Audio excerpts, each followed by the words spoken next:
words about why we are here today, and then we will get into the substance of the topic. When it was adopted in 2013, the TEN regulation aimed at supporting the completion of the internal energy market by promoting the development of cross-border projects that would help with the geographical integration of the market. That was the aim, that was the priority at that time. And that was the priority served over the last 8 years. Now with the European Green Deal, the priority has somewhat shifted. And now we are, alongside the aim of completing the geographic integration of the market, we also try to promote decarbonization by integrating the energy sector across its different areas.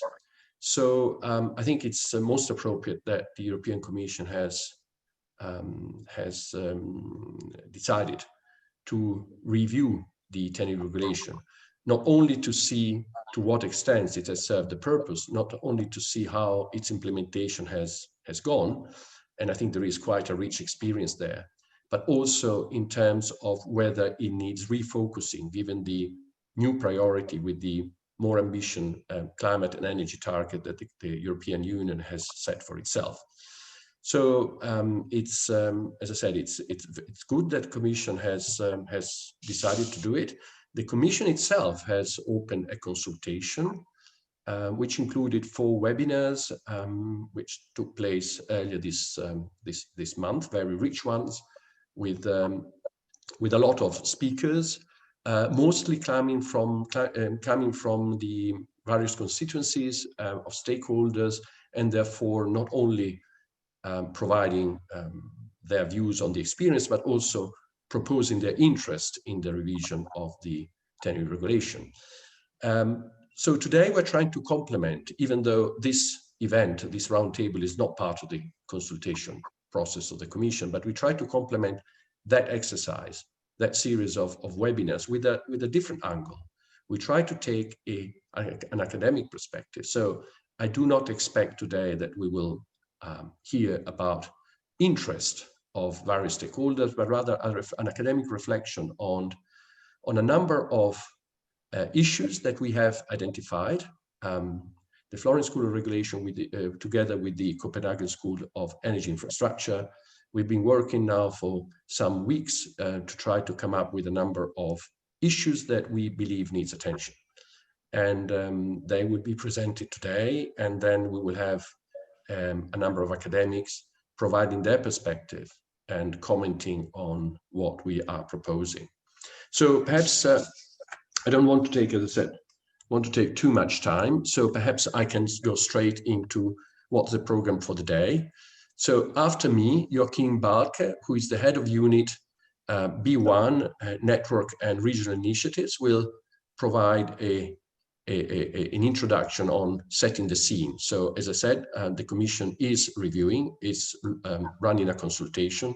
So Joachim will provide, I guess, a presentation where we are in this process and what is the aim of the Commission.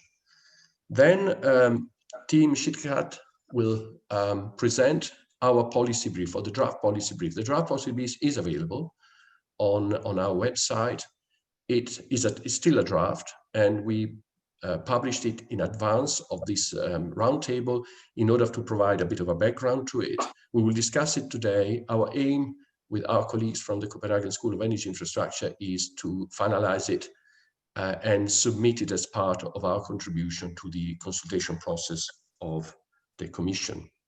So after team, we have 4 colleagues from the academia, from the academic world. We have Toraj Jamaj, who is the director of the Copenhagen School of Energy Infrastructure. So he's been involved in developing the draft policy brief, but he will also provide his views on this. Niels Hendrik von der Veer from Oslo University, Elena Funagalli from Utrecht Regulation, and Ant Cornelier from the Technical University of Delft.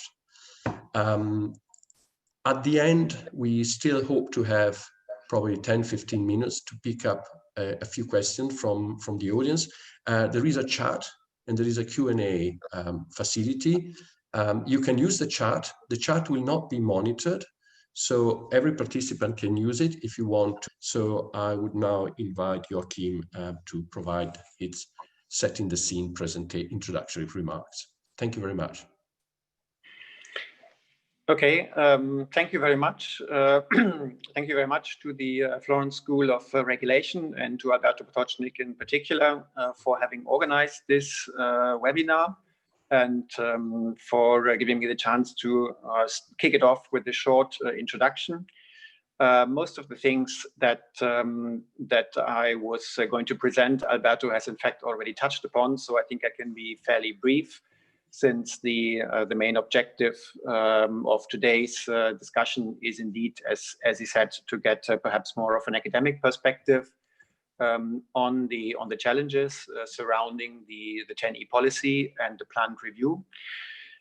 So to set the scene a little bit, let me perhaps start off by saying that as Alberto has mentioned, the current 10E policy has been fairly successful, we would in all modesty say, in addressing security of supply issues, energy isolation, and in improving interconnectivity, which indeed are key objectives of the 10E policy and are also enshrined in the treaty base. If we look at the next slides, just to sort of underpin that with a few facts, we see that the current list of projects of common interest, the current PCI list, as it has now been adopted and published, shows clearly that we have the bulk of projects in the area of electricity and smart grids. We also still have a significant number of gas projects, but here the tendency goes down. And we have a few oil projects, and finally also the category of cross-border carbon dioxide networks is present.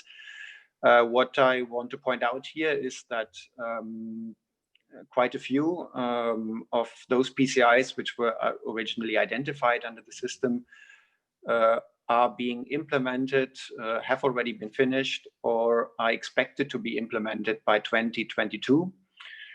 And in particular, I mentioned that the number of gas projects has been going down. In particular, in our assessment, with the implementation of the gas PCIs on the list, we go fairly far towards the achievement of a more robust and integrated gas pipeline system, which will in fact allow to address those vulnerabilities which were identified when the current policy was inaugurated. So the track record in terms of implementing PCIs is good, but the exercise is ongoing. If we then move to the next slide, we see that mirrored also when we look at the financial side of things. So the money that has been allocated under the Connecting Europe facility, which is of course only one instrument in 10E policy. It's always important to stress that finance is, public finance is and remains, in our view, a measure of last resort to bring about strategic infrastructure projects that otherwise, without an additional financial push, wouldn't happen. And it's probably not surprising to see that indeed the bulk of funding has gone to what I would call classical electricity and gas projects, either interconnection projects or internal infrastructure with a clear impact on cross-border flows. So that's the first two pillars that you see here, which all in all have taken up 3.6 out of 3.8 billion of funding allocated. So clearly these projects, which are also normally regulated projects, they have received the bulk of funding under CEF-1, with a significantly more limited amount of money having gone to smart grids and CO2 projects, but categories in which more recently we have seen an increased interest, both in terms of the number of PCIs, but also in terms of funding. So, I mean, that's in terms of the picture so far. That's a little bit where we stand and what we have achieved. So if we then go to the next slide and look at what is the program of this commission, and indeed Alberto mentioned it, the 10E review is part of the European Green Deal. It's been mentioned in the communication. It is in the work program, and it is in fact the first legislative proposal which is expected still before the end of this year in the implementation of our sort of wider strategies. That's not without reason. Clearly, there is a very high interest to review this policy instrument in order to bring it fully into line and make it fully support our decarbonization objectives, which are now, of course, also much more ambitious than they used to be 7 or 10 years ago. And it is clearly ultimately the objective of climate neutrality in 2050, which is the point to which all our energy policy, but also in particular all our infrastructure policy needs to be directed and on which it needs to converge. And it's clear that there is a very specific interest to move fast when we look at infrastructure policy, simply because here we're talking about investments, not only with long lead times, but also with long amortization times. So it's clear that infrastructure investments today have to be in line with the 2050 objective. Otherwise, there is clearly a risk that we would invest in the wrong direction.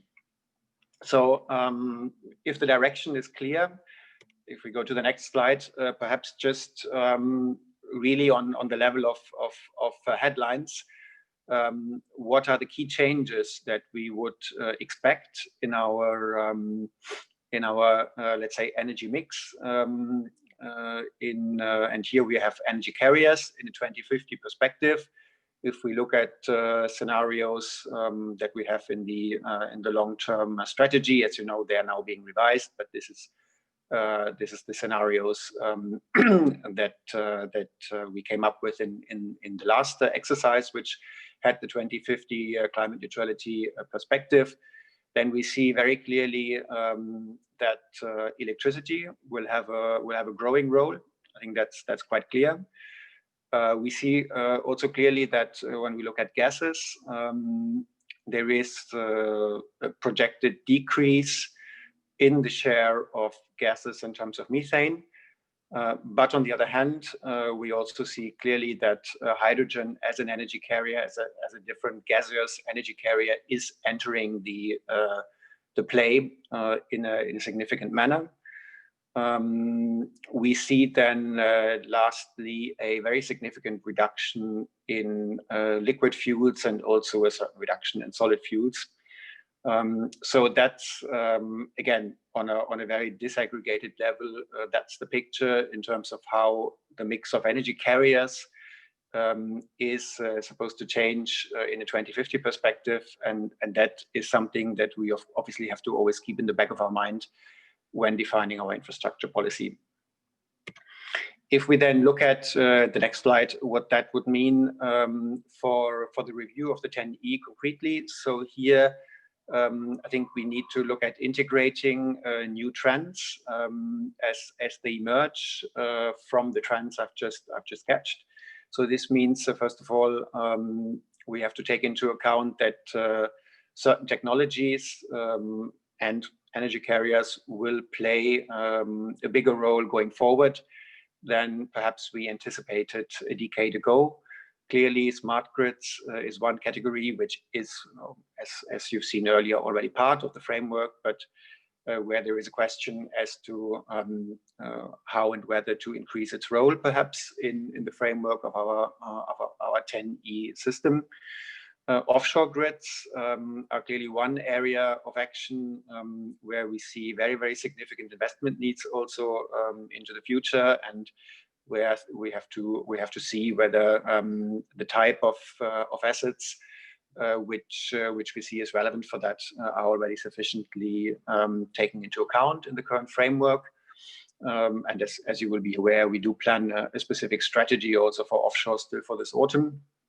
Hydrogen, I mentioned, is clearly coming into the picture in climate neutrality scenarios.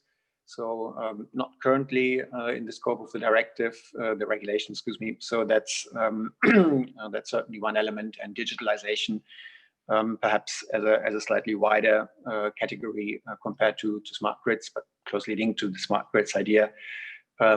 These are some of the elements and trends that I think we need to look at, and that the Green Deal communication actually actively encourages us to take a look at. On a slightly wider and systemic level, I think we also need to look at the impact and implications of what we call now system integration. So the fact that we have to look at the different energy sectors and vectors in a more integrated manner. Again, here, as you will be aware, a strategy is coming forward from the Commission. But clearly, we have to see what are the impacts and repercussions of that objective for the way that we plan, in particular, our energy infrastructure. So, if these are the trends, then if we look at the last slide, where are we in the process? So we are indeed in the middle of an open consultation process, and I apologize, I should read there 13th of July. So you have 10 days less than is written here for the stakeholder consultation, which is online. So we provide a corrected version of that. And then, indeed, as Alberto mentioned, we have a series of 4 webinars that we did over the last 2 weeks. And here we have looked at different elements which somehow follow up logically on the challenges that I mentioned. And as Alberto said, we had quite interesting discussions with a wide range of voices from different interests, but also from different intellectual backgrounds. So we looked at infrastructure categories. We looked also at selection criteria and procedures, at the regulatory toolbox and criteria for awarding grants under the Connecting Europe facility. That's probably the webinar which was most closely linked to the topics that we're going to discuss today, and hence it's also logical that some of the panelists were there. And then finally, we also looked at the question of how to implement our PCIs and how to have a permitting process which is both streamlined and inclusive in terms of the stakeholders. Maybe perhaps just to finish off with a couple of questions that emerged from those discussions, and which perhaps today also we're going to look at. Perhaps 2 more general ones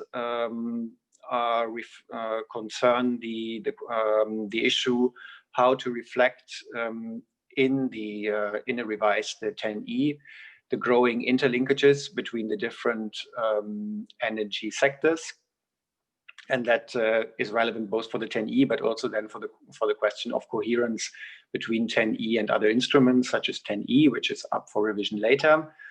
How to reflect the growing importance attached to the sustainability dimension and the sustainability criteria, and then perhaps some questions a bit more directly linked to the regulatory aspects. How do we deal with the growing importance of the local level in infrastructure, distribution grids? How do we reflect that in an instrument which by its nature has a cross-border element in it? Certainly not an easy question. How to deal with the growing relevance of non-regulated infrastructure categories, or at least not yet regulated infrastructure categories. And finally, perhaps how to deal also with a system where a growing number of actors has a stake. In particular, if we look at infrastructure planning, including also more project promoters which are not TSOs. So I think these are all difficult questions, and I leave it at that. And I'm looking very much forward to today's discussion, which I think will help us to deepen some of the insights that we've gained. Thanks a lot. Well, thank you very much, Joachim. I think it's for the excellent setting the scene, but also for raising these, well, possibly five issues, which are indeed quite complex, and but are also key in making the revised 10E regulation fit for the future. Because, as you mentioned, as I mentioned, you know, the landscape, the background, it has quite significantly changed over the last 10 years, and now we need something that is conducive to the new ambitious targets, to the new ambitions. And so, I mean, one aspect that maybe you know, it's particularly, I mean, they're all interesting, but you know, the cross-sectoral dimension, and also how you deal with local issues, which are still, however, fundamental for making the decarbonization strategy working and and this is clearly an issue of EU-wide relevance. But I don't want to start discussing now, because it's now Tim's turn. But thanks, Joachim, again for this setting the scene. But as I said, now it's your Tim's turn to present the draft policy brief that we are putting together with the colleagues from the Copenhagen School of Energy Infrastructure team. Thank you, Alberto. Thank you, Joachim, for setting the scene. So I will share my screen. I think I need to be enabled to share, but I can do it in a second. Okay. So now you could see my screen. And then I'm going to put it on full screen mode. Okay. Not yet, but here we are. So as already mentioned by Alberto and also Joachim, is that we're coming from the 10E regulation, which was, I think, set up or drafted in the early 2010, around that time. And the objective was really 2020. So how to really integrate cross-border networks in order to achieve the 2020 goals as cost efficient as possible, and in order to somehow close the gap between different countries. And it was mostly focused on gas and electricity interconnectors, let's say, or other elements which could improve flows across borders. Now we are in a different world, or a different context. We are in the context of the Green Deal. And the Green Deal, the emphasis is really on reaching a full decarbonization by 2050. And we can do this by deploying innovative technologies and really integrating different sectors. So the focus changed from integrating between countries to integrating sectors. We cannot cover all elements from the 10E regulation. The 10E regulation is quite broad. So we selected 3 topics in this policy brief, which we discussed then in depth. We always look back at experiences, and then we give concrete recommendations. So the 3 elements that we cover are, first, eligibility of the PCI status. So which type of projects should actually be within the scope of 10E, and which would then be supported by having this PCI label and possibly benefiting from all kinds of regulatory tools and possibly funding. The second point is how to select these PCIs. And then we discuss certain tools which are used to do this selection. A cost-benefit analysis, which uses scenarios, and TYNDP, which is the 10-year network development plan. These 3 are strongly interactive, and they somehow define on which projects should be selected. The third part is on cost sharing of PCIs. So how to allocate costs across borders, and who should be awarded some European funding through the CEF-E grants, so the Connecting Europe Facility for Energy grants. So the first point, it was already mentioned by Joachim. We took a look back at what type of projects were actually awarded this PCI status. So we had 4 lists of PCIs, and we can see that in the beginning, so the first list, there were many electricity and gas projects has always been the most important category. But as we can see, gas projects, indeed, they declined from one list to another, while electricity projects remain most important. The other 3 categories, smart grids for electricity, oil networks, and carbon dioxide networks, were almost always very, like, let's say, minor in terms of numbers of projects which are included in these lists. Please note that electricity and gas could also mean, for example, a hydro pump storage, could mean normal storage, could be an LNG terminal, could be an internal line, and of course, also cross-border lines. So this is rather broad, electricity, but there are many subcategories. If we look at the funding, like who received these grants over these, let's say, 6-7 years, we can see that electricity projects were awarded most money, in total about 2 billion euro, mostly, of course, grants for works. Second come gas, and then after come the other categories. Smart grids received a bit, I think one important grant for works. And oil was excluded by definition, and only there were studies which were funding awarded or awarded funding for carbon dioxide networks. The last list of PCIs already created a bit of, let's say, a heated debate on whether gas pipelines, transporting natural gas, should still be part of PCIs. And that was actually brought to the European Parliament to somehow challenge that last list. But in the end, that challenge was not successful, and the list remained as it was. So this is a bit looking back at the importance of the different project categories. Our recommendations in that regard are that we think it's quite obvious to exclude oil networks because they have never been of big importance. They were already excluded from grants in the first place. So therefore, this seems to be quite obvious to remove them. When we think about gas transmission networks, it's a lot more tricky.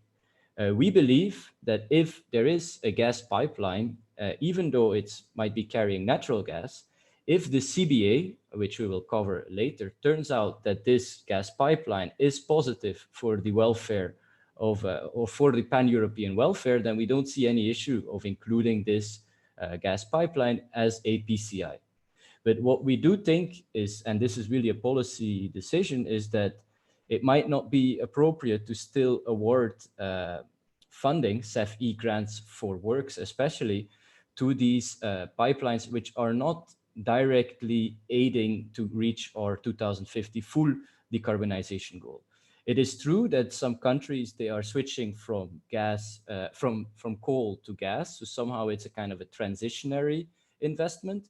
But we think that there are other types of funding which could be used for that purpose, thinking about, for example, the transition fund as part of the Green Deal.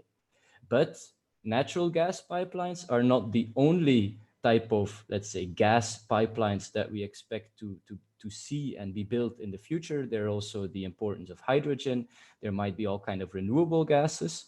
So we think that if indeed a gas pipeline is built or retrofitted in order to carry these type of all renewable gases, we think it could be eligible for studies and grants for works. Also, smart grids for electricity were already part of 10E. We don't see why smart grids for gas would not be part of 10E, because also at distribution level, this somehow, let's say, evolution towards renewable gases can be of big importance. Then the last 2 categories, we had already hydro pump storage, we had already, let's say, chemical storage, other type of storage technologies. So we think that Power-to-X can become an important technology, and it is a sort of a substitute of networks or a complement. And therefore, we see that it could be included as a PCI somehow category or subcategory. Similar for EV charging stations, that they can become important in terms of sector integration. So we think that they can be included also as a PCI category.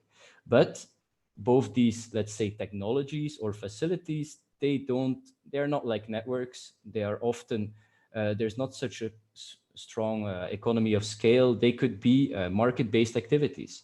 And as they are not necessarily regulated assets, they could be, but not necessarily, we think that we cannot include them in terms of being eligible for grant for works, because most of these, especially like P2X, they can be used for stacking and being active in different markets, power market, helping out system operators. So therefore, it would somehow be let's say, not a conflict of interest, but it would be a distortion in the market.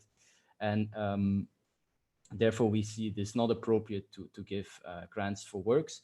There are other financing means, such as, for example, national subsidies or all kind of subsidy schemes to help out these technologies if they are not, let's say, commercially viable yet. So in short, we see two rules of thumb as necessary conditions, so not award criteria, just eligibility criteria for these grants for works. One is the asset should be strategic for decarbonization.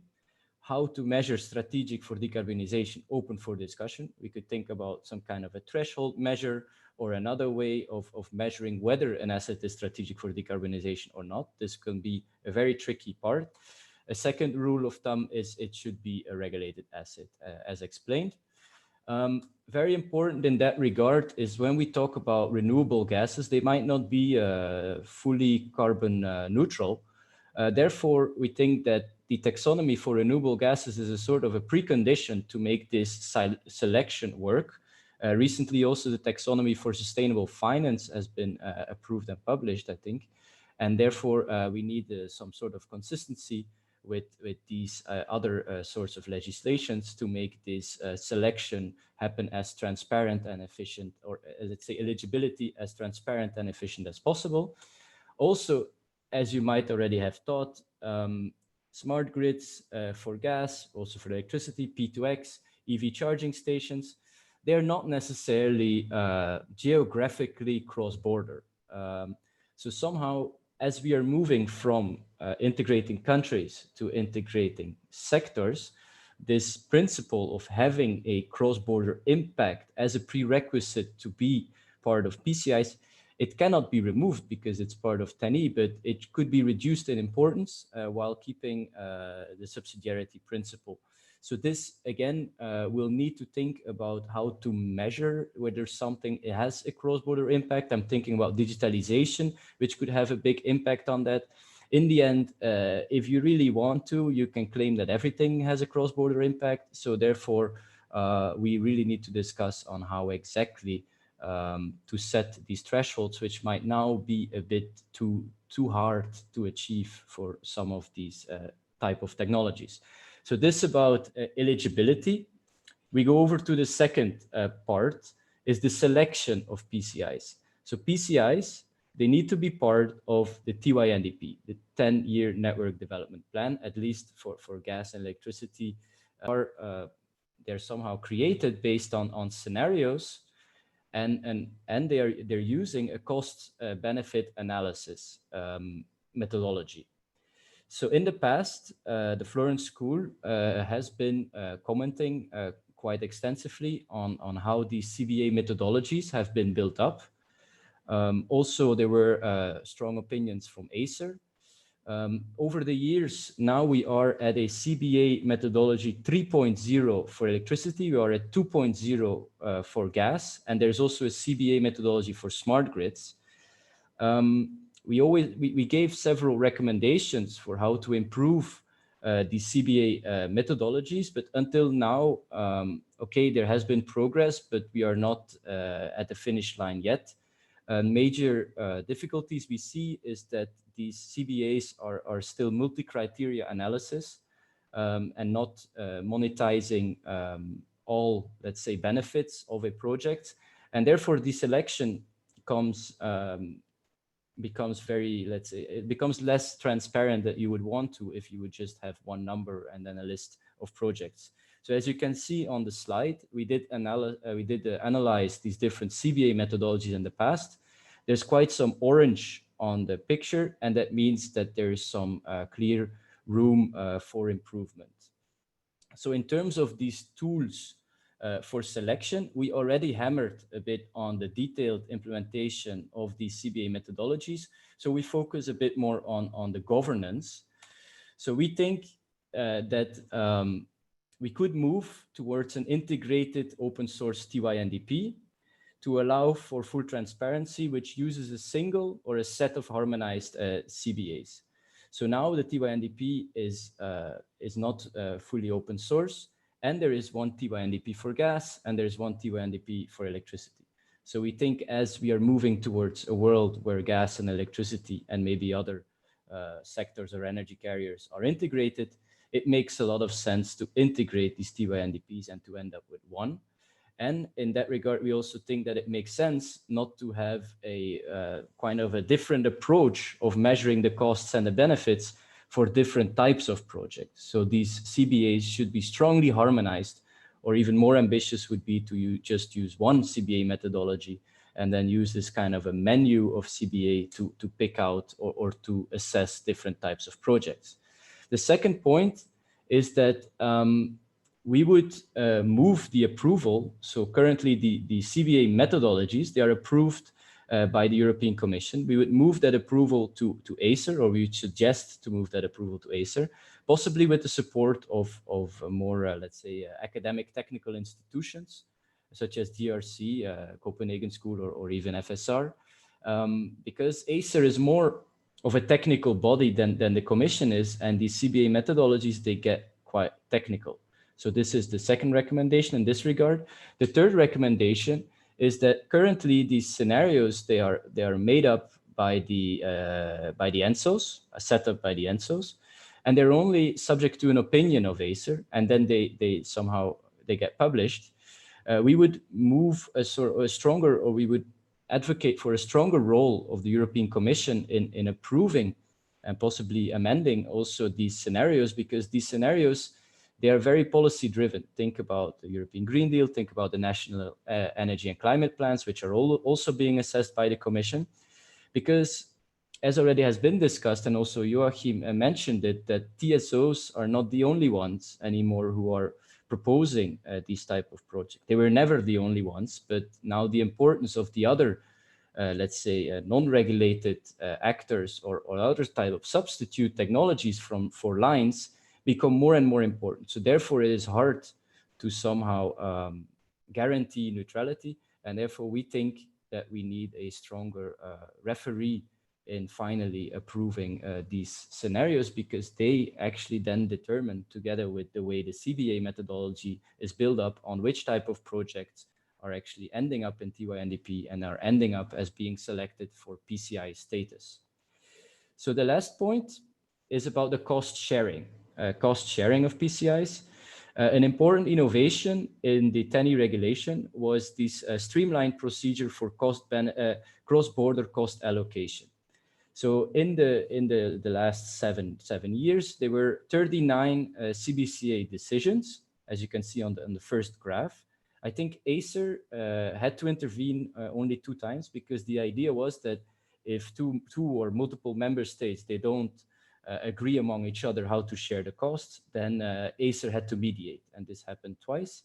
As you can see, CBCA decisions were mostly taken in the beginning for gas projects, but after, as gas project became less important, it was about a 50-50 for gas and electricity. CBCA decisions, why are they important? Because you need a CBCA decision also to be able to apply for CEF funding. So therefore, we see quite a lot of CBCA decisions, even though some of them were quite trivial. This leads us to the second graph, which shows that of these 39 CBCA decisions, actually 23 were just saying we allocate all costs to one country, because they actually they covered a project which was an internal gas line or an internal electricity line. So in that sense, there was no real innovation in cost allocation. There were 11 projects where there were multiple countries involved, and they just shared the cost according to the territorial principle. So this is the principle which was also in place, or let's say the common way of dealing with it before the 10E, which is just you pay the assets based on your territory. So this is also not really an innovation. But there were 5 projects where there were actually somehow compensations being exchanged between different countries, saying that even though the country is on my is on your territory, my country is profiting, so I will somehow compensate you to make sure that this project gets built and gets built fast. So this is actually what these CBCA innovation was aiming at, and we see that in 2 cases there was really a country which was building the asset but losing money according to the CBA analysis, and therefore another country compensated. This was sort of the minimum threshold rule by Acer. There were 3 decisions where actually the country which was building the assets, or countries, was not really losing money, or was actually also benefiting, but still there was a compensation because other countries were benefiting maybe even more. So this was beyond what was recommended by Acer with the minimum rule. If we look at how these CBCAs were built up, we can see that actually quite many of them already anticipated grants while accepting or let's say approving the CBCA by the NRAs. So this is a bit tricky, because if you anticipate the grant and then the grant was not awarded, or a lower grant was awarded, somehow the project get delayed and you need to redefine the CBCA, and there's again negotiations and there are delays, which you don't want, because those are really the projects you want to implement fast because they're important from a European point of view. So we can see that there were actually, for example, 4 projects which assumed the grant in their CBCA, but then didn't receive one, and 11 who also assumed one and received a lower grant. There were, for example, 12 projects which did not anticipate any grant, but in the end, of course, they applied for the grant and they got it, even though it was not anticipated in their cost sharing decision. If we look at the reasons of why CEF-E funding was awarded, there were many reasons. It was a bit like we're talking about the multi-criteria assessment at a CBA. Also here, there were multi-criteria possibilities to get awarded this type of funding. At one extreme, you had, for example, in Lithuania, where it was calculated that if Lithuania would fully carry the costs of this internal line, they would have an increase of their transmission tariffs in about something between 15 and 35%, which was deemed not acceptable because it could raise affordability issues for the ratepayers. At the other hand, you had projects, for example, Biscay Gulf project between France and Spain, which got awarded the big grant. And they calculated that actually if these 2 countries would carry the cost, they would see an increase in their tariffs for about, I think it was 1.something%. But it was then argued that these projects are very strategic for security of supply, they use innovative technologies, and they are important for sustainability goals. So as you can see, there's a myriad of reasons why this CEF-E granting was awarded.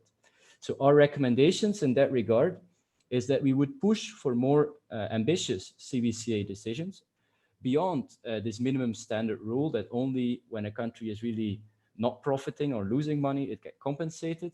But actually, we would aim at having all involved jurisdictions to end up with the same or similar benefit to cost ratio. And this would really incentivize a fast and committed implementation of these projects.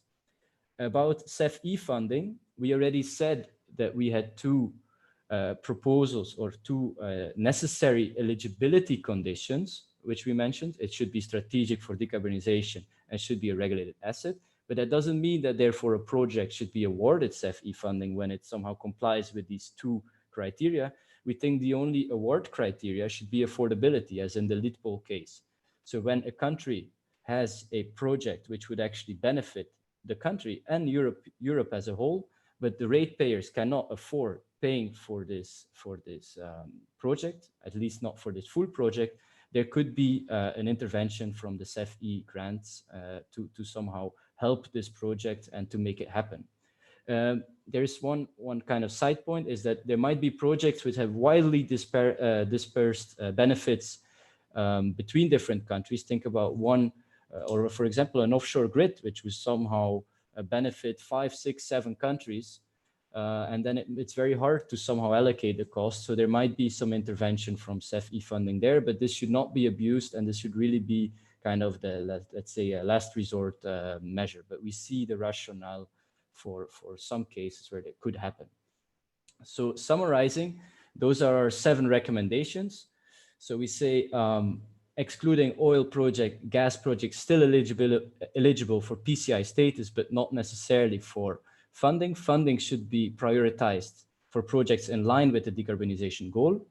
We think there will be, or there could be, an important place for P2X EV charging stations and smart distribution grids, because, okay, we don't want to, let's say, rewrite the TENI regulation again in 5 years. We need to be a bit future looking. And this cross-border impact requirement could be reduced to a certain extent.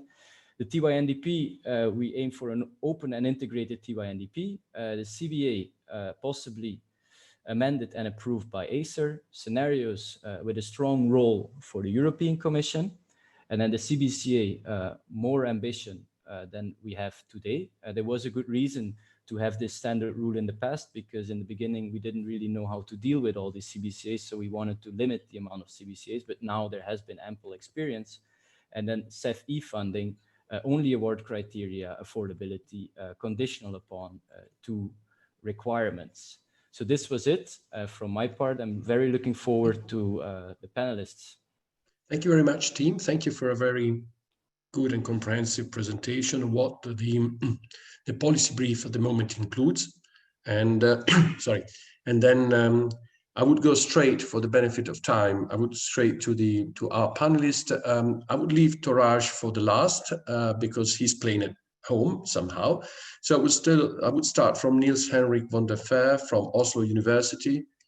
Niels Henrik, I think the screen is yours, not the floor. Thank you very much, Alberto. And thank you for the invitation to participate discussing a topic which I've been working on quite a bit, and which I think is both interesting and very important. I guess my interest is mainly in the method. So my comments made is to a large extent concerned with that. And starting with the purpose of the regulation, as it is being underlined both by you, Alberto, and by Joachim, that it's important that the TENI regulation supports the European Green Deal, or more generally, of course, supports the political objectives of the European community. I'd like to point out that the method in itself does exactly that, at least ideally. The cost-benefit analysis is supposed to cover all relevant costs and benefits and put values on them so that they can be compared. And if that is combined with a well-designed rule for allocating costs across borders, then it would also ensure that the social fairness. So really, I think the purpose of the regulation really gives a very strong, or makes it even more important that the method is properly designed and applied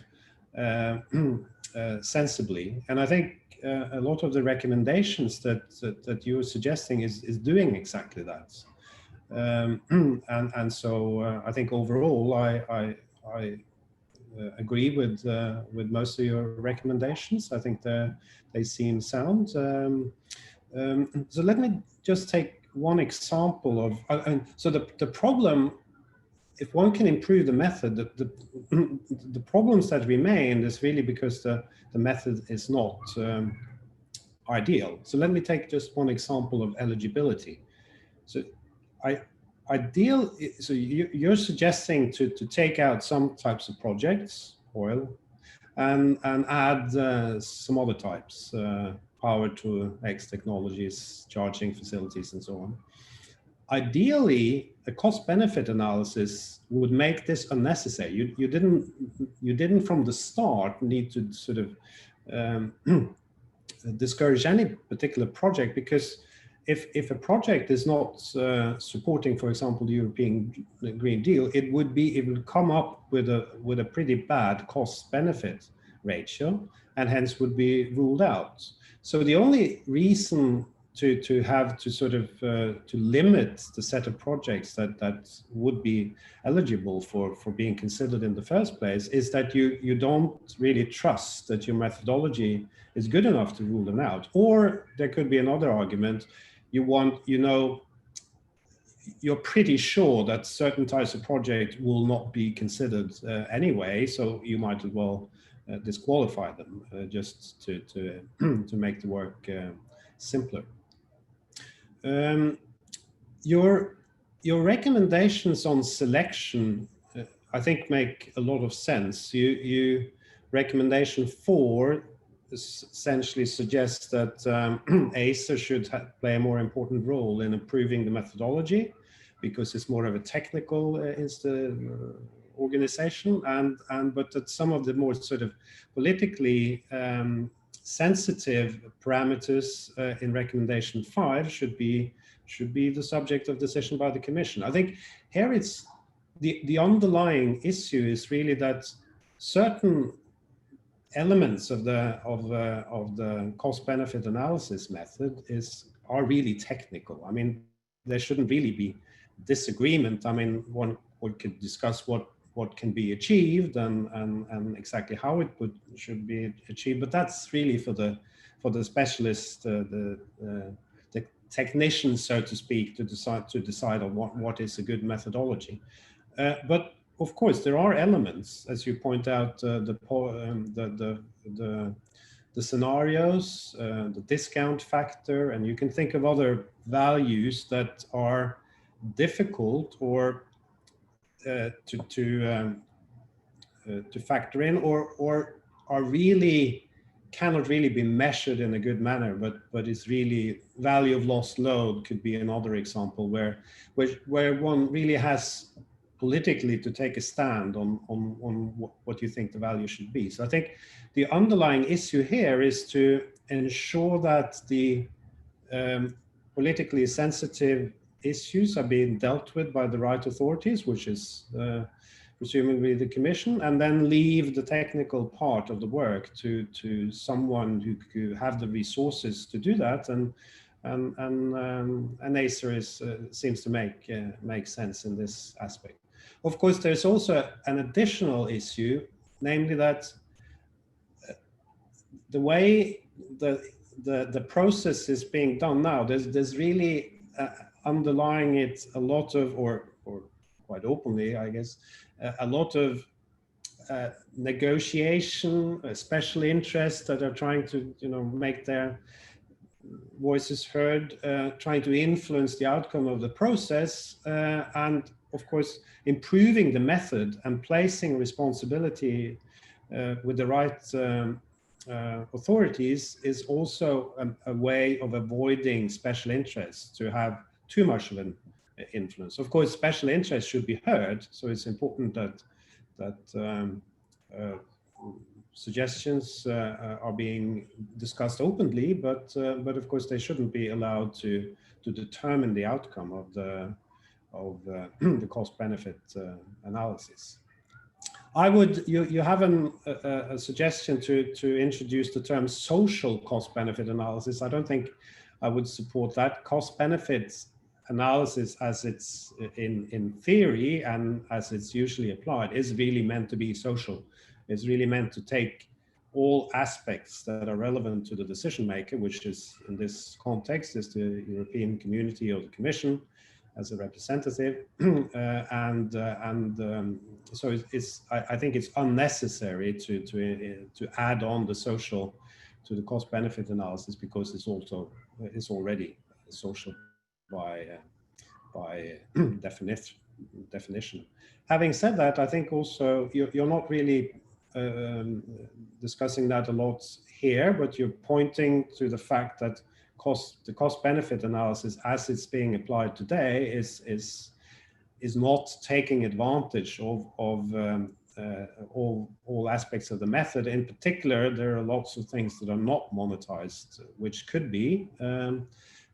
Sometimes it's difficult, but in principle, it's possible to do it. And where there might be uncertainty or disagreement, then the Commission or in technical issues, ACER should be able to decide on how to go forward. But there is a lot of scope for improving the way cost-benefit analysis is used here, although it's commendable that it's, I mean, advancement has been made, but it's probably it's possible to improve further.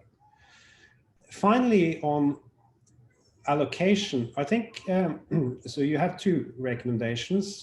One is that you should allocate costs according to benefits, which of course in principle makes a lot of sense. And then you have a recommendation concerning how sort of EU funding, how that should be applied and what should be criteria for that. I think, of course, this is where we leave the pure sort of economic theory of cost-benefit analysis and are now doing really, this is really fairness issues.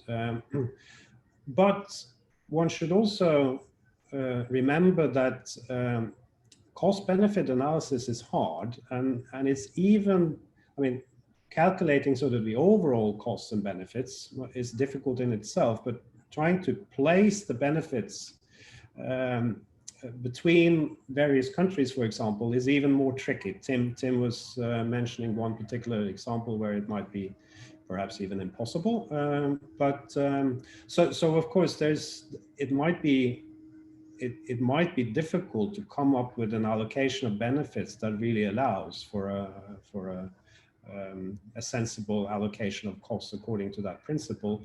And then the way it's done now, where you just make sure that nobody loses out, is perhaps not ideal, but at least from a practical point of view, easier to implement. So I think one should have that. That should be clear. On the last recommendation about affordability, I think it's Tim was mentioning that's affordability is a tricky term. Of course it is, but I think it should be made clear. Is the rationale, or has affordability something to do with the fact that the distribution of cost is not the same as the distribution of benefit? Costs will be paid by the energy users at the end, whereas the benefits might be spread more widely across the population. So is that the rationale for bringing in this affordability criterion? Are we talking about poverty, that, I mean, we want to compensate people who are, or countries that are poor, or is it some other type of compensation? I think that should be made clearer, I think, in order to use this this facility in a sensible manner. In particular, if we're talking about poverty, it's a question, of course, whether this should be dealt with by other political instruments rather than through the covering the costs of investment in the energy sector. But again, I think you made a good job of coming up with very sensible recommendations, which I support. So thank you. Thank you, Nils-Henrik. Thanks a lot for your reflection, which will be very valuable for finalizing the policy brief and our input into the Commission. Next, Elena.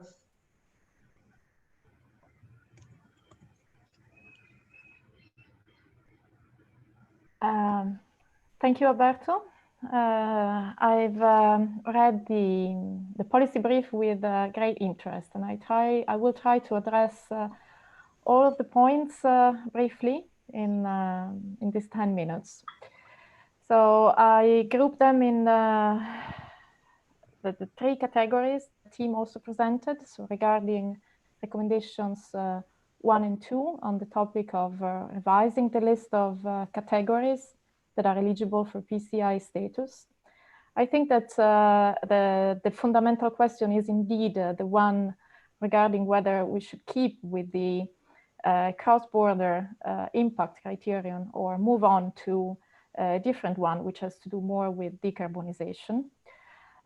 Based on my experience as an academic, I've been reading lots of articles that point to the fact that indeed a 100% renewable power system for Europe could be realized by 2050 and still be operated with the reliability that we enjoy today. However, most studies point to the fact that the cross-border transmission capacity needs to increase quite significantly. Therefore, I would be more in favor of continuing to keep the focus on the cross-border impact. And I would only suggest to strengthen the idea of decarbonization as a secondary criterion. This would still exclude, as you suggest, oil networks, decrease the importance of the relevance of natural gas pipelines to those only meeting sustainability goals, such as integration of renewables, use of renewable gases, support development of infrastructures that are conducive of the transportation of hydrogen in the future. However, I have more doubts. I know this position is not very popular. I have more doubts on the inclusion of smaller projects at distribution level, such as EV infrastructures or power-to-X technologies, for a number of reasons that include difficulty with estimating the cross-border impacts. Some of them, thinking electrolyzers, are not very different from other industrial developments. And indeed, there are other support mechanisms for development of technological innovations also on regulated assets, such as waivers, regulatory sandboxes, etc. Moving on to recommendations 3 to 5. These are the ones that are very easy for me. I think that I fully support your proposals. Of course, we need a better integrated cross-sectorial view on the 10-year network development plans. And I would say a much better oversight of the development on the distribution level. Do we need a single CBA methodology for this? I would say that maybe a set of harmonized CBAs are still adequate to ensure consistency and will allow us not to lose oversights of the specific benefits of different technologies. You ask an academic whether we need a unique modeling tool, which is also open source for analyzing the plan at, with an integration across sectors. Well, the answer is, of course, yes. I would say that this would, especially making the model open source, would guarantee that it's being that will be developed in a more timely manner, and most of all, will ensure replicability of the results ex post. And there is a lot of academic work being done to this goal as of now, including at Utrecht University. So that's for sure something where we can make significant progress in a short time. On scenario building, I also think and share the view that the focus should be on the developing scenarios that are independent from private interest, that are technology neutral.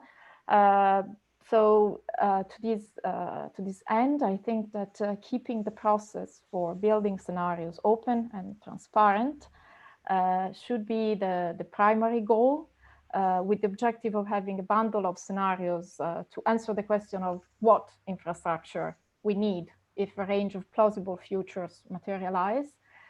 And these are the main important questions. On top of this, I think I would support your view, which I think is the one of having a stronger distinction between keeping an eye on the policy priorities, a responsibility that you would like to attribute more clearly to the Commission with the approval of the scenarios, but for the technical aspects such as the approval of the methodology for CBAs, I think that there is, of course, an important role for a more technical body. So I fully support, I think, what is your recommendation here. I think it would also simplify the approval procedure. And on the side, I would also add that in doing this, we definitely need to keep building and making the most of all the progress and all the work that has been done by the ENSOs over the years, because they do have done a lot of significant improvements to this process. Moving on to recommendation 6 and 7. So especially for recommendation 6, I think that the summary statistics that you present in the policy brief were very telling. I focus specifically on the 5 cases where there was a payment included in the CBCA decision. As you correctly point out, I think only 2 cases where are cases where the decision was taken by Acer. And there are 3 others where actually the decisions were taken by the countries involved directly, and they mutually agreed on a payment, even in the absence of a net loser. So I think that the policy brief is correct in deriving from this experience the idea that we need to move beyond a minimum standard where we simply focus on avoiding that one of the jurisdictions involved receives net negative benefits. However, when the policy brief proposes a rule to allocate this cost on a basis that all the involved jurisdictions have a similar ratio of benefits to cost, I think that you might be disregarding the 3 decisions where Acer was not involved. And in my opinion, these 3 cases point to the ability of NRAs to negotiate and to reach mutual agreements, also in the absence of a general rule. So I think that going beyond the minimum standard is important, but I don't see that the need for such regulatory intervention is fully justified. I'm thinking about principles of subsidiarity and proportionality here.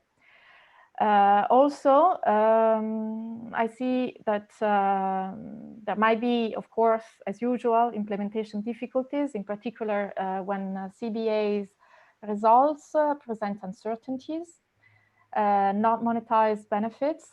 Those uncertainty would be reflected in the calculation of these benefit to cost ratios, and of course, this will be hard to decide upon what these ratios might be exactly. So I would be a little bit more cautious specifically with this recommendation. I found the reflections and the recommendation on the question of awarding CEF fundings the most challenging to me. And I fully support the idea that because of the long list of criteria, there is, as of today, a lack of transparency. And intellectually, I fully support that if we try and narrow down the list of criteria, then we could provide more clarity. For me, it's not so straightforward to say that we can include or rule out all the criteria that are listed. So I was thinking about security of supply and sustainability. Well, when they are properly accounted for in CBAs, easier said than done, probably, then they should already provide a basis for identify PCIs and ensure proper funding. However, some issues might arise if we think that the benefits materialize only in some of the scenarios that have been explored, but not in others. So some further reflections on this are probably necessary. As mentioned, if we rule out innovation because it is covered by other dedicated support schemes, also for regulated assets, I think we might want to also look whether such schemes need eventually some fine-tuning to fully address the peculiarities of the cross-border infrastructures, because as of now, they're mostly used for small-scale projects at the distribution level. The ones that we mentioned at the beginning. So if we rule out of all this, indeed, we are left, I think, with two cases. The first case is the case where the projects have a larger share of benefits that are attributed to a high number of countries, and this would make difficult, not so straightforward for project promoters to recover those benefits, and therefore CEF funding would be appropriate. And we come to the last one, which is affordability. On this topic, I would say that there are 2 points that rule in favor of sticking only to affordability. One is that indeed it seems to be addressing a need that clearly has emerged in the past. So I think this is a strong point for using such funding for affordability. And also, it is true that such a decision would be strongly in line with the solidarity principle. At the same time, I think that affordability can be addressed, and as Niels Erik also suggested, via other European funds, and such as the European Regional Development Fund, the Cohesion Fund. So my view is that we need to further explore this point and make clear what is the distinction between the use of one fund or another, and what would be a good process to make a fair decision on this awarding of the funds via the CEF versus other possibilities. Okay, and that's it. This concludes my presentation. Thank you very much, Helena. Thanks for your reflections, which again will be quite useful for us to improve our also the explanation, the illustration of our proposals. I would now go straight to Ad. Ad.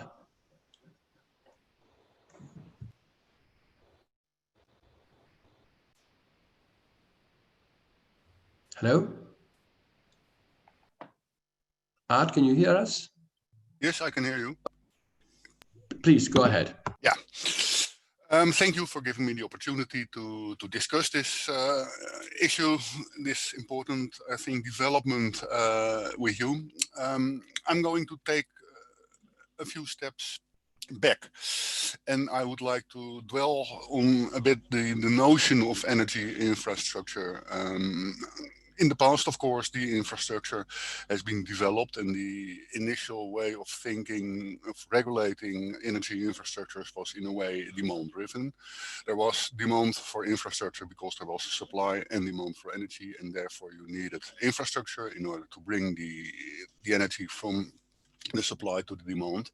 And of course, within the European context, this also increasingly meant international transport, international trade, the facilitation of trade between countries, etc. That was, as I'm concerned, in a relatively static kind of world. What we are now looking at is a situation in which indeed sustainability, the Green Deal, becoming climate neutral is increasingly important, and that requires a much more dynamic kind of perspective in which we need new technologies, in which we will be using, developing, creating, innovating new technologies. And I think what's important to realize in that perspective is that infrastructure is not demand-driven anymore, but it's a facilitating kind of factor. And generally, investments in generation technology, but also in demand and use technologies, are not coming forward when there is no guarantee for the transport, the ability to move the energy around from one place to another.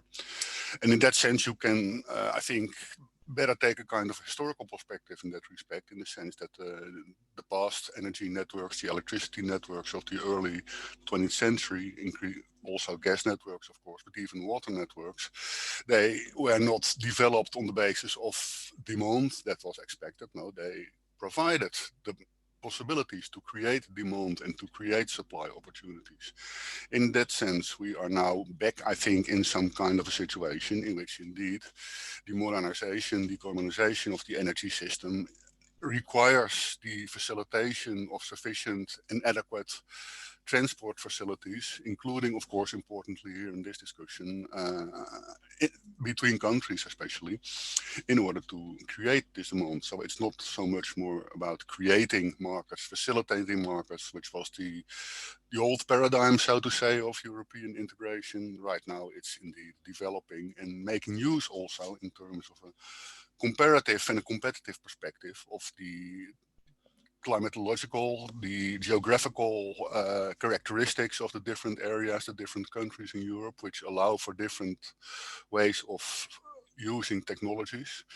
And as it has already been said, of course, this indeed requires a different function of the energy infrastructure.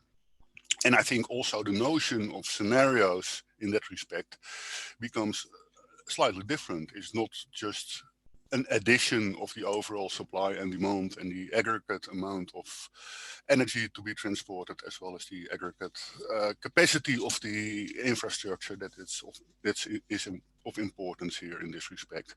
But it really has to do a lot with space, with very concrete, particular kind of connections between space, in which particular ways of generating electricity or other forms of energy, biogases, whatever, hydrogen, is taking place, and providing indeed the ability to move this around. And I think this, in a way, is and can be reflected in the current approach. I think there are the hooks, so to say, to bring in this notion, this more active kind of use of infrastructures in order to facilitate it. But I think it is something that should be developed. And also, of course, there we come into the area of cost-benefit analysis, the use of cost-benefit analysis, because then an important issue arises how to calculate not only the cost, which is of course generally what we have to pay today or tomorrow or next year in order to build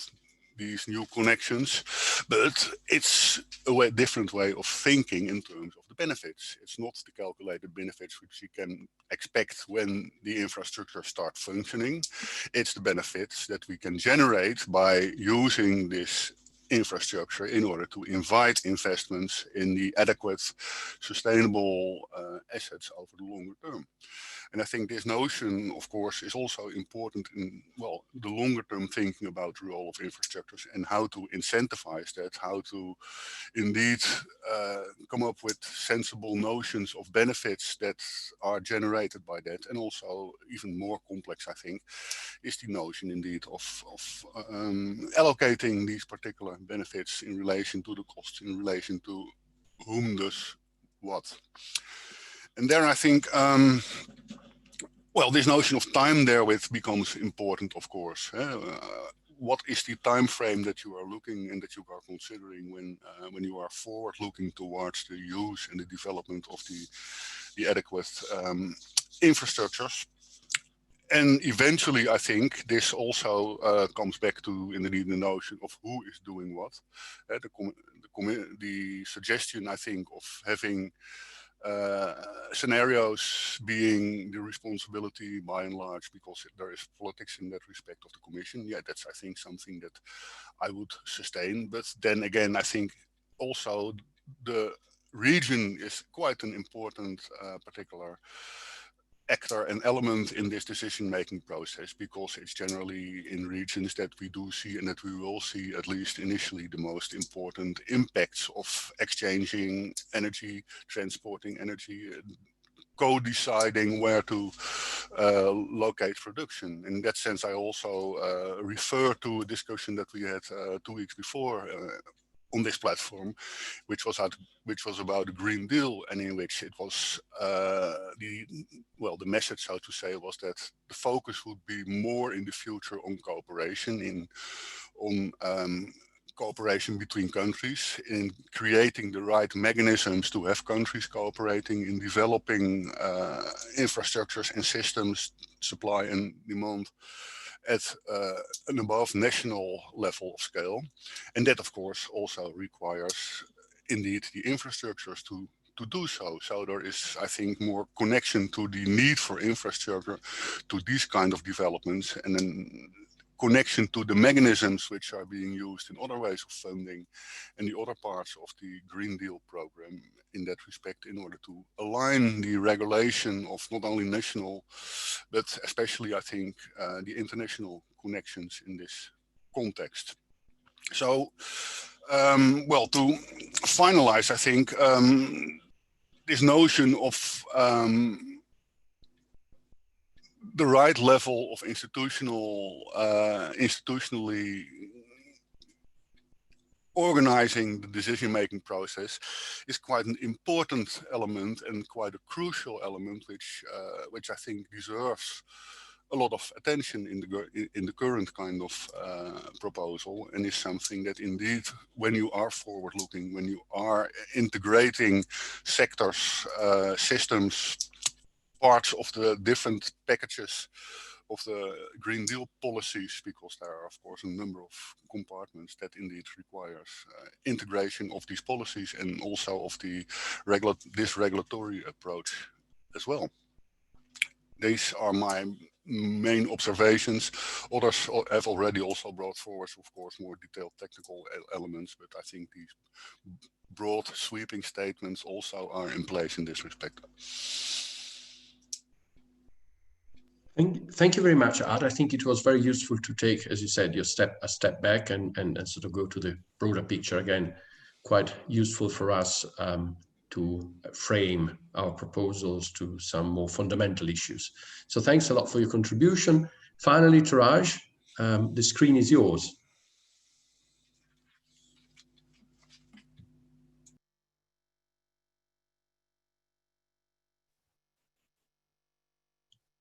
Taraj, can you hear us? I should be fine now. The common mistake. Thank you very much, Alberto, and I will try to be as brief as I can, so we can have more discussion instead. But the way I come to this is that, as especially the Florence colleagues clearly mentioned, so we are entering a major shift from the objective of market integration in Europe, from cost efficiency or economic efficiency towards a Green Deal. And that has an important, the way I look at it is that this has important methodological implications, the way we look at it, because I mean, going from economic efficiency objective and towards the Green Deal, which essentially that there is a set social political target being shown to us, and that means we are moving towards a cost efficiency or cost effectiveness principle. We have an objective; we want to reach that at the lowest possible cost. And that, but those costs they contain different kinds of costs: economic, social, environmental, and so on. And so I will focus on the impact or the methodological implication that it can have for the cost-benefit analysis. And there is a mention, as you see in the report, and Niels also mentioned, in terms of the distinction between cost-benefit analysis versus social cost-benefit analysis. The labels are probably not so very important, but the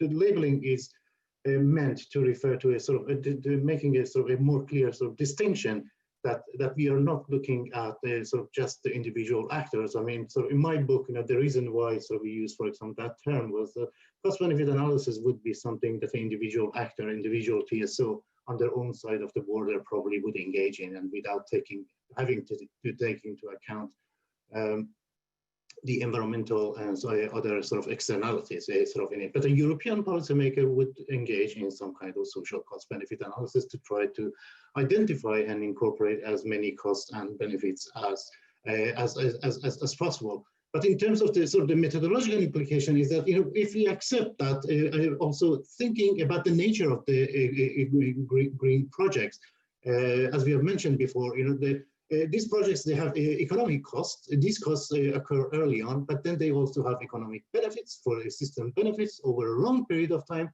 and the environmental and any sort of social costs and other costs, they also occur over a long period of time, or a long time into the future. So the time perspective becomes very important, and as we also heard, we need to think in terms of in dynamic terms and so on. And dynamics means thinking about the time. And time here, so in the context of cost-benefit analysis, it takes us to the choice of discount rate. That so the way, the impression that I have, the way cost-benefit analysis has been experimented or exercised, has been based on a simple the choice of a discount rate, but rather than a sort of a social discount rate, or at least the way it's been chosen, it's been without some of the usual discussions that you have around choosing a social discount rate, in terms of where it comes from, what it means, sort of especially at a European level, and there is also a distinction again here, because my impression is, as I said, I think the previous cost-benefit analysis, they have been based on some kind of, if you can call it, a private cost-benefit analysis, but we know that the societal time preference is different from the private time preference, and these are reflected in the differences that we observe usually between private discount rate and cost and public discount rate. So that distinction becomes probably even more important in the new context when the objective is to achieve the targets of the Green Deal. Following on the methodological path, so if we accept that we need a good debate around the sort of choosing a social discount rate, there is a lot that sort of follows from that, from economic point of view, that we need to be prepared to take sort of those kind of issues and those kind of discussions, and exactly where do we get it from. It could be a sort of minefield. There are so many opinions about where you can actually get a sort of a social discount rate from, and so on. But there are also ways of thinking around it, and having a sort of a constructive sort of discussion around making the cost-benefit analysis sort of useful. And then leading to the better use of sensitivity analysis that seems to be at the moment not a priority in developing in using the scenarios, and also in the cost benefit analysis that we have seen so far. So an approach like this would be, in my opinion, would be more in line with the objective also of the Green Deal. But again, if we accept the concept of social cost benefit analysis, it also implies that there are a lot of non-market, non-monetary values that need to be translated into monetary terms, and there are some various sort of techniques and methods that help us doing so.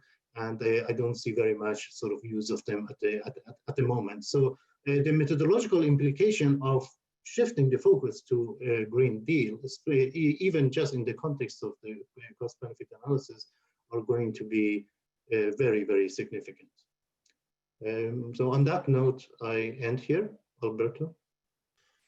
Thank you very much, Torash. Thank you also for being briefer than 10 minutes.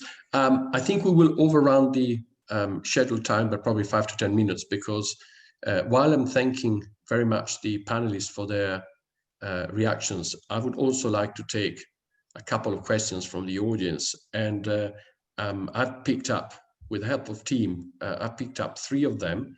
And so I would like to ask Elena, Nils Henrik, and Art to answer them, but really, sort of couple of minutes each. And you can pick one of the three. I'm actually now going to read the three of them. Actually, I rephrased it. I tried to make it briefer. So the first one is how to measure how to ensure a better link between the National Development Plan and the TYNDP, which is a precondition for all that we are talking at the moment. The second question is whether there is a risk of getting policy overlap when covering Power to X within the 10E.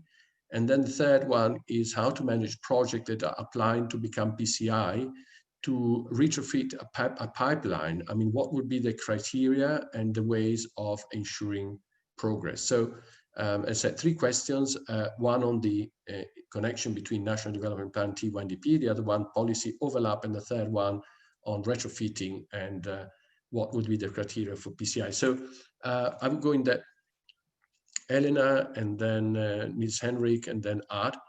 Please choose one, and if you can give your reflections in a couple of minutes. So, Elena. Yes, I'd like to address the better link between the 10-year and equitable development plans. And in this regard, I fully agree with what Nils Henrik was discussing before. I think the methodology are the keys, and therefore reinforcing our ability to have common scenarios that are plausible representation of the future, and improving our ability to model those scenarios is certainly the key.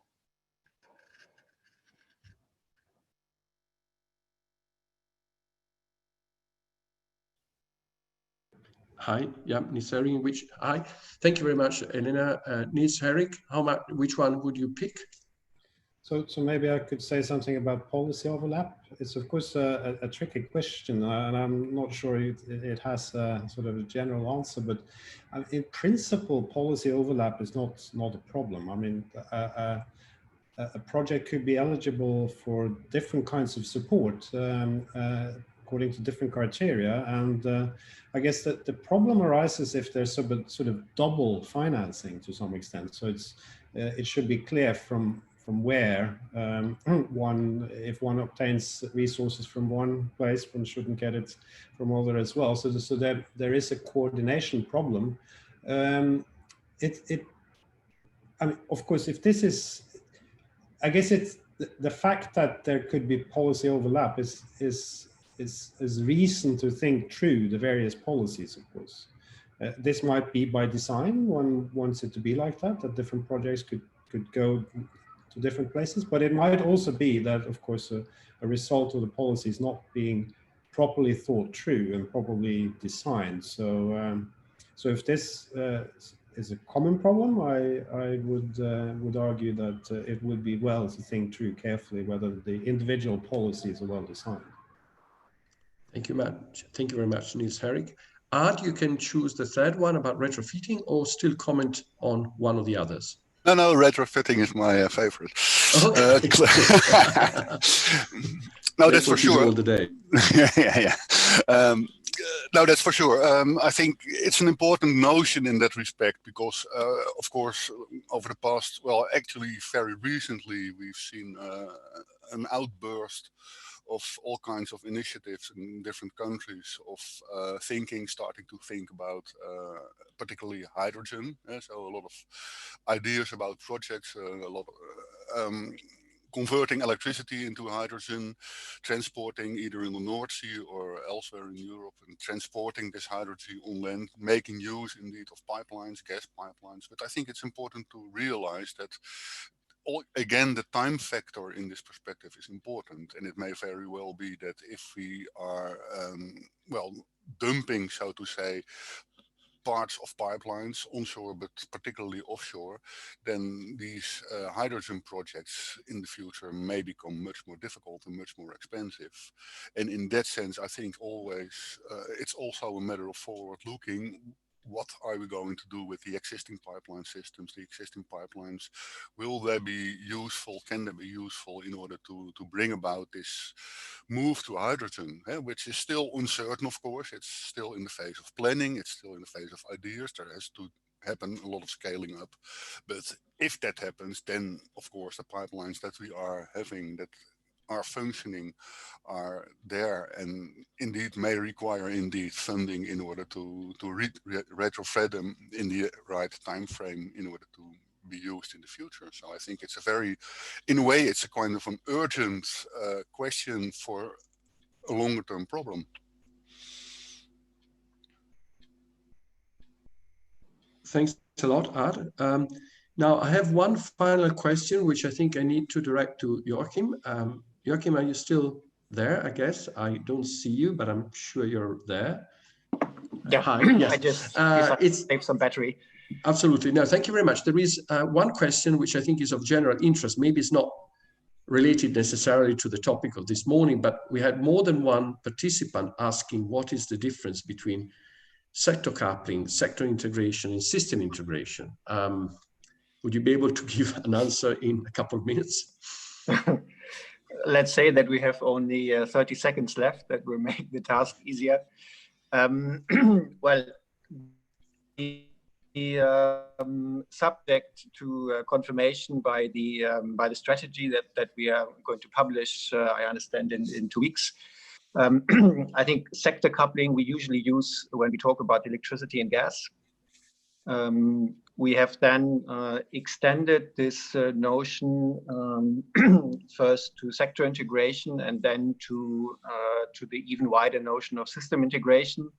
And I'll save myself the embarrassment of explaining the intermediate step, but or not being able to do so. But I think the last step, system integration, is really the idea of a comprehensive look at not only different ways of producing energy, but also at the different demand, if you like, and the question how to link the different production modes with the different demand sectors in an integrated way, which of course then in between requires indeed the appropriate infrastructure. So it encompasses basically all the different dimensions, including also in particular, how do you deal with those demand sectors which are more difficult to decarbonize, and how do you bring decarbonized energy and in which form to them? So it's really a multidimensional process, which also, as a very last remark, I think includes, as far as I understand, the idea that energy flows can be basically multidirectional. Excellent. Well, thank you very much for giving this advanced reading. We'll to be confirmed or not. Yeah, we'll find it out in a couple of weeks. Okay, I think we've come to the end of this roundtable. I'm sorry to have overrun the allotted time by a few minutes.